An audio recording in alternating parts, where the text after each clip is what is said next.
yazaalanga mulogo naye nga mumumanyi ate yazaala mukyala wo oyinza ogera ngaobyogerako nti mulogo nero oyogerako empolempola obuwaayi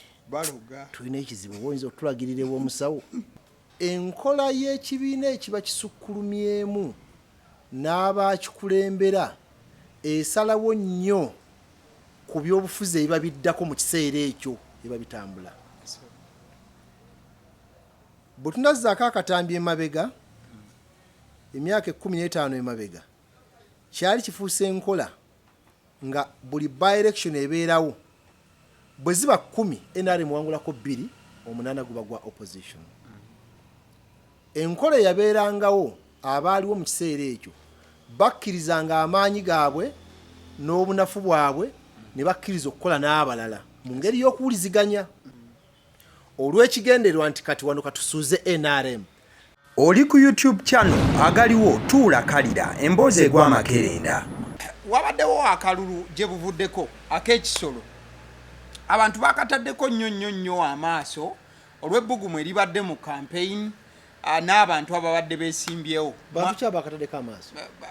Abantu aba bulijjo general public.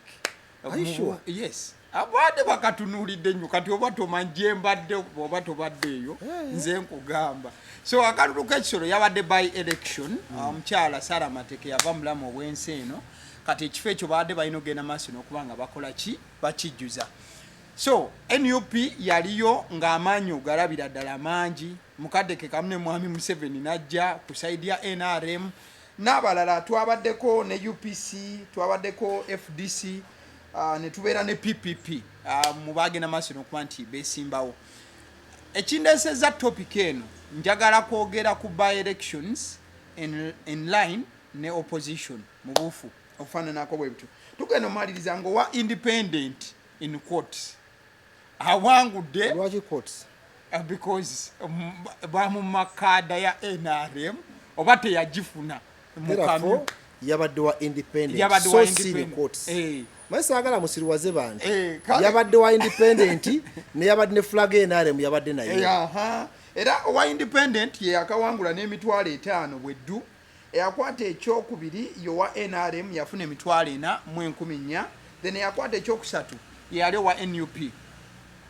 n'olwenda mu busatu yafuna obululu 9 mu busatu. Wakati ebyo nga bimaze okubaawo bangi naddala ku side ya NUP bazikubamu ne zaaka ne bagamba nti nedda kino kibadde tekibangawo batuzannyo omuzannyo gwe tutalabangako ekyantandisiza ani yazikubyemu ne zaaka ani in particular ani kuwalabye nga azikubamu ne zaaka the public mayina nnyo kuba very specific and particular oyagala ndirete omuntu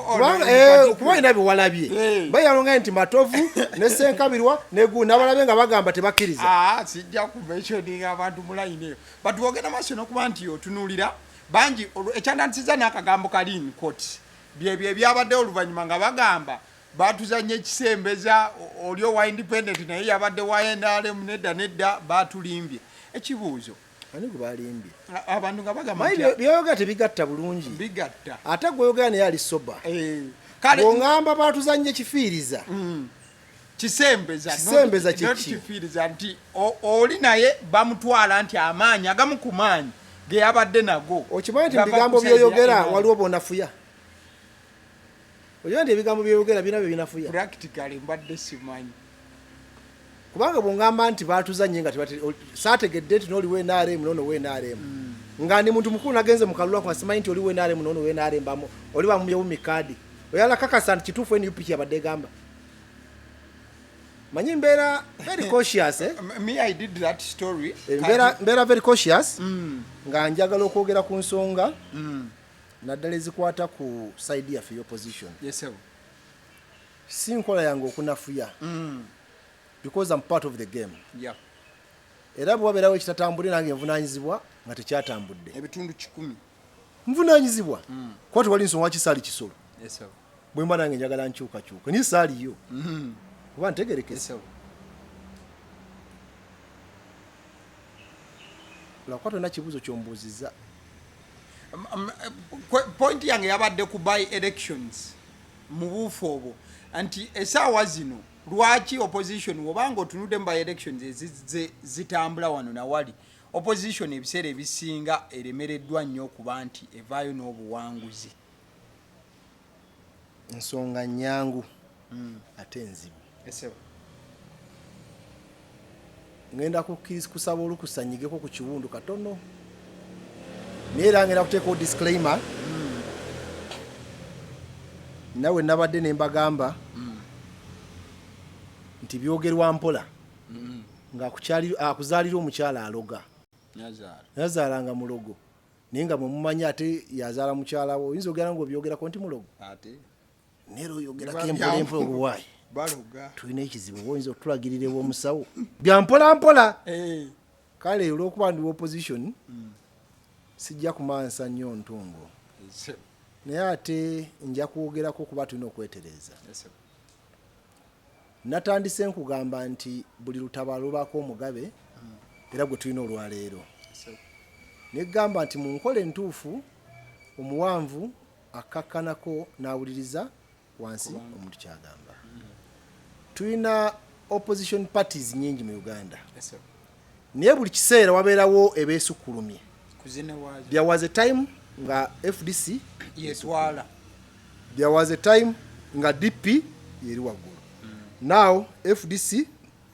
NUP yeri waggulu naye enkola y'ekibiina ekiba kisukkulumyemu n'abakikulembera esalawo nnyo ku byobufuzi ebiba biddako mu kiseera ekyo ebiba bitambula bwe tunazzaako akatambi emabega emyaka 15 emabega kyali kifuuse enkola nga buli by election ebeerawo bwe ziba 10 NRM wangulako 2 8 guba gwa opposition enkola yabeerangawo abaaliwo mu kiseera ekyo bakkirizanga amaanyi gaabwe n'obunafu bwabwe ne bakkiriza okukola n'abalala mu ngeri y'okuwuliziganya eri gye ngambye y'okukakkanako n'owuliriza nti bwe mwasanga nga mugenda by election ng'ekifo ekyo FDC yeyina amaanyi nga mukkiriza nti DP tetujja kuteekawo ffenna katugende n'ono yes mulimu ebimu ebyalemanga okukkaanyira ne bateekawo naye wagenda okulaba nga opposition members oba politicians oba leaders abasinga obungi era babaako obagwiridde ne beerekereza ebiki ebirala olw'ekigendererwa nti kati wano katusuuze NRM mu kiseera ekyo kyabanga kyakusuuza NRM tekyabanga kyakatufune na kino ekifo kyabanga nti katwekembekembe tusuuze NRM ekifo ekyo kati mwenna opposition nga mukolera wamu buli mundu ateekamu akasente ke n'amaanyi kati nga ne bwe baleeta olaba bino kati ebadde mu by elections zino twekwasa nti amagye mangi naye amagye kuviira ddala ne kugwa Ssemwogerere gabadde mu bululu bwa Uganda naye tetujja kukaaba buli kaseera tulina kinogera eddagala Arua bakwata abaali balina okukuuma obululu ttiimu za mirundi egi era abakuuma akalulu abo abaasemberayo ddala babajja Luweero omwami yali mmeya wa Kasantawuni Council omwerabidde wa DP yatikka kamunye nnya ezagenda mu Arua mukaku yamukubira n'atikka kamunye nnya ezagenda mu Arua nga bakutta abaana bonna bali badde foomu z'okugenda kuki okukuuma akalulu mu ekyo kikyoyigamu readiness okweteekateeka nti bano abasajja bamundu bajja tukwata naye mulina ku kifo buli polling station mulina abantu 7 bwe bakwata abaasi Matovu ajja bakwata Matovu Ssenkalu ajja Ssenkalu avaayo Lukiya ajja otegeera tebasobola bakwata bonna mutaddewo abantu 3 bakwatako 2 omuntu asigalawo ye readiness kibaita by election era ng'NRM batya bagamba nti ekizibu ekiri mu by election bonna bamemba parliament baani bonna baba kwekyo ne weesanga akulira political party nga Mugisha muntu ali ku polling station atudde kanaye jangu omukwate you will cause a lot of secretary general owa FDC for example ali ku polling station atudde owa DP ali ku polling station atudde You understand? Now, atmosphere gye bateekangawo. That concerted effort. Naye teyajjanga natural tebigwa bugwi. Omuyisaamu akasimu noga wayi Matovu mu need kiri kitya mwatadde kane tetuyina fe candidate nti lwaki Oteeke Kisoro jangu abasajja bagenda tunyiga jangu Kisoro otukwatira polling station yemu gwakiro timu yo gyokomandinga wakiri ojja kanga ko obusajja buno bwoti wogaye mukama wange katujje kale nga bw'oli kojja kanzije nja kubeerawo nze mu mbuli ewengenda nga nfuna bakyali bange mukaaga nga nda mu mbeere wali namwe mbeere wano ng'okuba akasimu CP wana lukyamuze Kisoro mwina yo omuntu tetuyina tukolaga tutya muganda nti nga siimidde bulungi nti amafuta emitwalo 2 ku simu kwa egali money power nga tugende wa na tugende Kisoro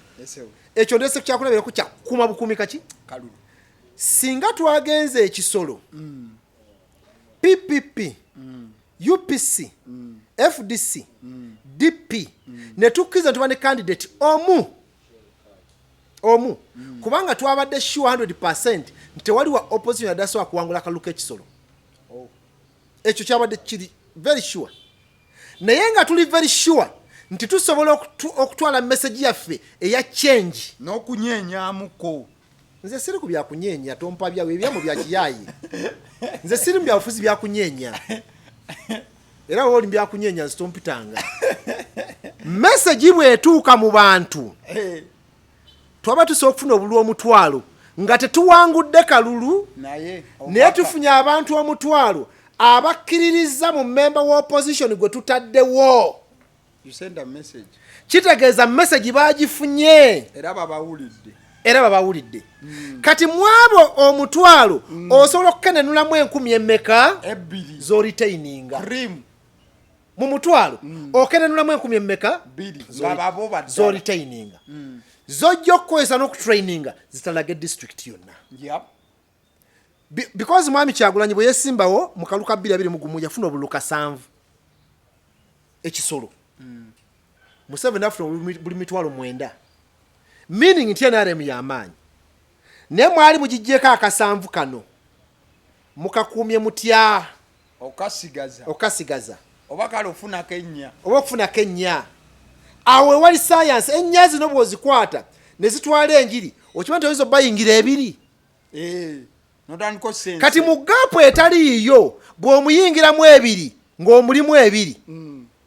amanya nti omusajja ajja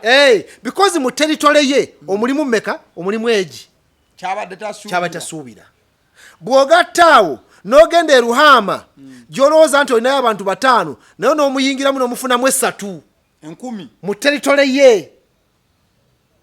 kweze 3 n'okenenulamu 200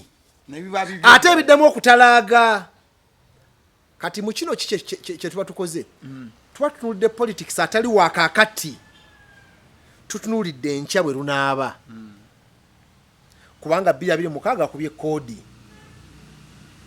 tuli naye ontegedde ali ku mulyango akola ki ne 2026 ng'omugjeeko 31 niye akola ki ajja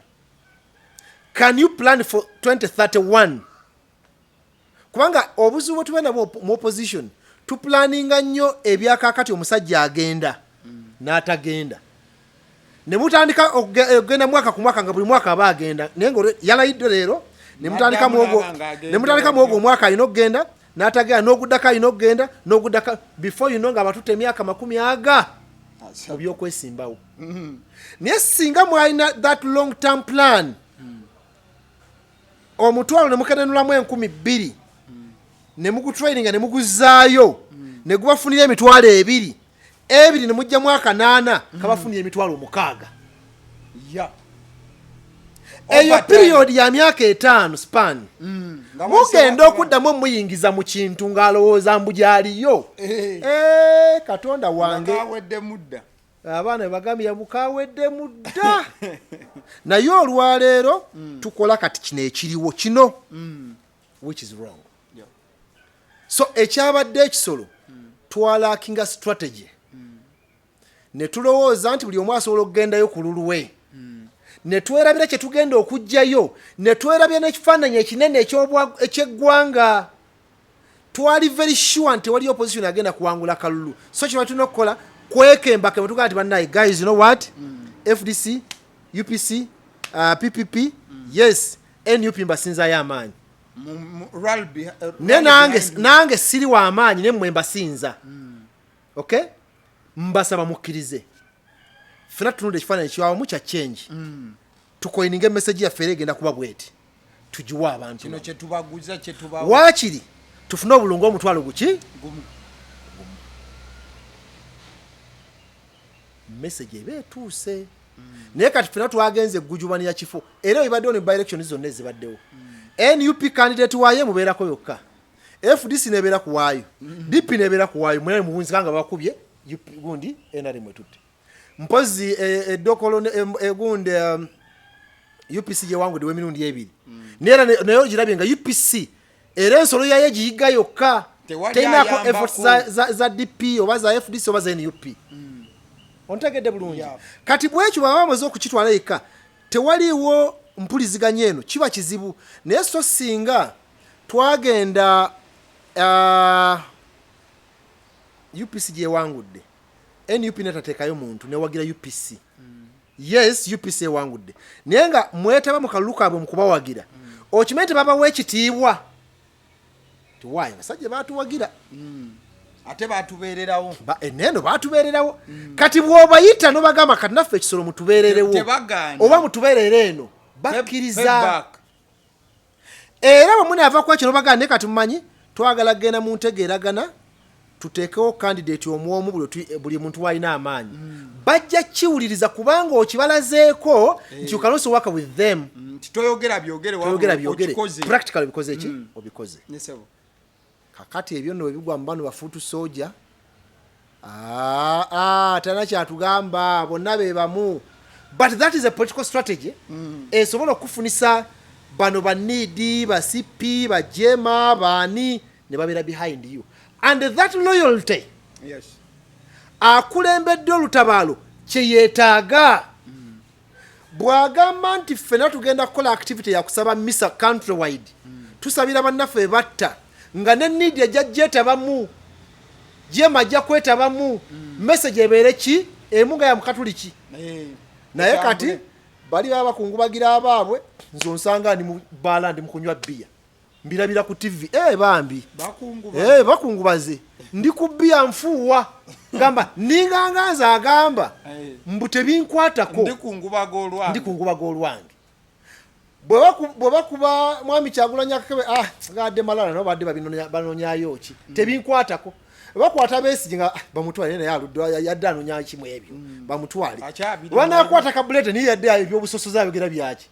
muguno mwembo kyasosola bamusibe nawo tebatumalira budde yanonya kya ba Museveni kati mugenda okuwunzika nga buli omu aleka munne teri afaayo ku munne now you lack a clear strategy yes sir ndowooza nti akalulu k'ekisolo ebeere eye opener okutukubira tooki we tugenda 2026 kiki kye twetaaga tulina kikola tutya mu ngeri ki baani abalina okukikola kubanga tukkirize gavumenti emazeewo emyaka gigenda 4 basimbye emirandira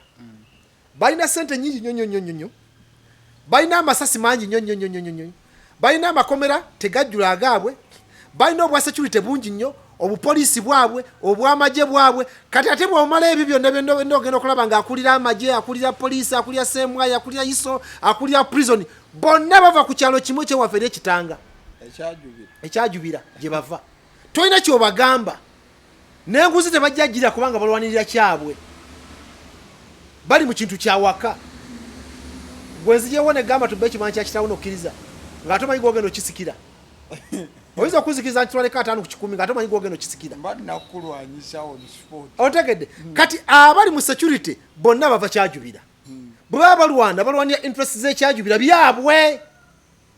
bali mu maka ga Yozefu Lubega ge balwanira ekibanja kubanga bamanyire bye basika era byabwe now fa bali eno abatali mu kyo what do we do how do we break that unity it calls for a clear strategy an agreed upon strategy naye etandika kukasukayo mukono n'okasukayo n'oli n'omunyurulayoko ku mazzi gy'abadde n'omuteeka ku lukalu n'omugamba ngenze nyina ka meeting kembaliyo kasoosi ku lukalu kati niyo omusajja nzijeeyo omusajja obwo akkubira akasimu waayi Matovu oliwo muganda wange nti ndi wano twandiyogeddemu nno wayina ekintu ky'oda otandise naye tukyogereko bwe ngera ngamba kirekere awo ngamba waayi kankireke ku lw'obulungi bwo naye singa tobadde ggwe sandi kikoze naye ekiŋŋambisa ekyo kubanga yansika wali mu nnyanga eri kye bayita loyalty naye olwaleero akulembedde olutabaalo loyalty teriiwo mu balala bannabyabufuzi okuggyako mu babe abali mu kibiina kyokka n'abali mu kibiina mulimu abagamba batunula akafeero bwe yayimbako era bagamba waliwo oyo atunula nga atalaba ogenda okwereza mulimu abatunula nga abatalaba nga batunulya mukama waabwe bamutula kizimuzimu bati bagamba lwakkaadi naye sandibadde because tetunaba kulaga that gesture nti mpaayo omukono nenkusikayo kale ekibeera ni fortunate ate gwasiseyo ate n'amulangira nakusiseeyo ate wamala okunnangira nti oba obyonoonye wadde oyina akuyamba singa saalinze ggwe oliwo ku lwange kakati ate bwe bijja ate byonoona kino kyokoze now can we mature up politically yes sir tukole ebyobufuzi ebyekisajja kikulu ennaku ezo nyirake banjigiriza nyina banywanyi bange bembeera nabo e Kampala eyo banjigiriza nti ekigambo kigamba nti power shared is power retained sijja batuukiriza mannya tebatera kwagala mboogereko ne bakinjigiriza bangambye power shared is power retained kiri kyembadde njogerako bwe weefiiriza ekifo ekyo n'ogamba katuwagira oli you are now sharing kubula bwiza bw'olina you are now sharing naye munene n'afunayo MP n'atuulaawo oba olina ejje ly'ozimba olina ejje ly'ozimbye kakati okategedde nnyo kati oyo gw'otaddeawo nga wa UPC aba amanye yamuyambako that is bw'abanga ategeera nyina okagattako kubana emiguno gyegiri walongo ojja okuyamba afuka omusege bw'abanga akola ki akujjukira now ogende mu need osikeyo omu atulaawo mapesa ogateeketeke by the way ebintu ebyo Dr. Besigye yabikola Dr. Besigye sigenda kumentioning abantu wano alina omuntu gwe yakwata n'amuwa fuso namba n'ebyuma byako mu campaign n'agikozesa n'awangula akalulu nakakati teyagizza nayo wayise emyaka giri 15 nayo yagitwalira yagenda bya bufuzi afuga nayo bya bufuzi naye kiki njagadde okulaga yakwata fuso n'ebyuma n'abwa munna bya bufuzi n'agenda mu campaign wa MP n'ayitamu n'akwata omulala n'amuwa enkalu n'agenda mu MP n'ayitamu nga ba DP bali ba DP nga wa FDC ne bakola by elections FDC nga tetaddewo omuntu ne bawagira owa opposition ebyo byaliwo era bibaddewo ne mugenda mu kaluka Brenda Nabukenya forces ne staying put mwana mudda ku kintu eki kimu buli omwali ku muntu omu Nabukenya alina okuyitamu bibaddewo tuyinza okuzza enkola eyo kubanga ina ebibala byatulagako yensonga lwaki walaba Besigye yatwaliza akaseera March yes yaguza lutabaalo okukyusa gavumenti but yatwala ekiseera ng'abantu bakyamuwuliriramu kubanga yali abakoze era waliwo wano bannabyabufuzi nga tasobola kwasamya kamwa kuvuma Besigye ng'ate wa kibiina kirala alimu NUP naye tasobola kuvuma Besigye wa PFF because amanyi ettofali lyemuteekako naye yabanga wa FDC n'asupporting wa DP yabanga wa FDC n'asupporting wa CP yabanga wa FDC n'asupporting wa kibiina kiki ekirala va kunoonya obunoonya akalulu n'enkalu n'aziteekamu enkalu nti miliyoni 2 ziizo mugende mu kalulu emmotoka fuso yigende munoonya akalulu ebyuma bibyo ekyo singa tunakikomyawo ku maanyi ge tulina olwaleero nkakasa nti oba ozimba ekituuse loyalty oba ozimba ekituuse allegiance nti bwona agamba okuba bukubi nti oli nga bakubira akasimu akubira chief nga akubira wa need nawe akubira wa need munne wayi olidde omunywanyi bwagambye agambye nti andi ku Lwokutaano olujja ffena tugenda ali ku State Square kinalabika kitanga need tetugenzeeyo musajja atubeereddewo era waakiri mu maaso nyinsonyi mugenda nga mwewalula naye nga bwe muli olwa allegiance ne loyalty naawe komanyi nti omusajja yakuyirawo mu ki omubiri. Can we bring that spirit back? Because olwaleero government gyekomye okuyeba ntera okozesa olugero olutali lulungi olugamba nti lubwa lukovu lulumirira kutta. Government eno eriko gyekomye okuyeba politically gye bakomye okweyambisa tools ez'okutta obusa abantu kuba kati awamaanyi we gadda tebakyasobola kudibetinga tudde mu debate batuwangule masasi ge ganyooka kati webanga stage gye tutuuseemu that vulnerability weeri now for opposition tunakukola ki kwekwanyakwanya naye kijja kuba kibi nnyo mwami Kyagulanyi alagira birala nga ne Kabuleta alagira birala Lukwago alagire birala Lukyamuza alagire birala Basali walagire biki nga coordination tewali twetaaga okuba ne coordinated movements of our troops ani asobola okukola ekyo olwaleero mandate agina bamuyita mwami Kyagulanyi Ssentamu yalina okukakkana katandika okuwuliriza betuyisa abampi n'okuba coordinatinga naye ekyo kitandika naye ng'omuntu si kuwendula mbwaze kuluma natural abantu bonna basobya naye bwe baba basobezza tutereeza tutya ensobi ezo tubakuba buswanyi buli mwana asobye okuba mukube waka omuyita n'omugamba muwala wange kibakoze nti kyadde kirungi tusobola okutereeza nti kale ntegedde naye gwe kasita otandika okubanga lubeero gy'omuggo kibatandika okukola bajja n'ebyangwe nga babyambadde mabega olumugamba galamira ayiika mangu nnyo n'omuyisaamu 3 naye ng'okubye ku kyangu taziwulidde twabikolanga ku ssomero ffe twabikola bwe bategera tweteekayo ebyangwe mabega ne balekerawo tukuba naleka tukimisanga mazzi okima ogayita mu kasaanikira bw'ogayiwa mu compound bw'ogayiwa mu compound paka twaga nti kati bano tusinziza amagezi okitegedde so ndowooza nti ekiseera kye kino twekwanye nga opposition tuwuliziganye tukolere wamu gavumenti we tusobola givuunika singa tukkiriza okukola ebirina okukolebwa mu butuufu bwabyo so si mu bwannakigwanyizi power shared is power retained. Kale atubadde ne Ssalongo olunaku olwaleero ebyo sijjagenda maaso nakuba nti ngattako kintu kyonna osobola okulondamu wabula nze gamba nti byonna bitwale mu buufu obufaananako bwe butyo abasiddiyo omusunsuzi erinnya eryange agaliwo gwe mukutu kwe tuli genda maaso n'okuba nti olikinga vidiyo eno Rukia yabadde ku camera. Thank you so much.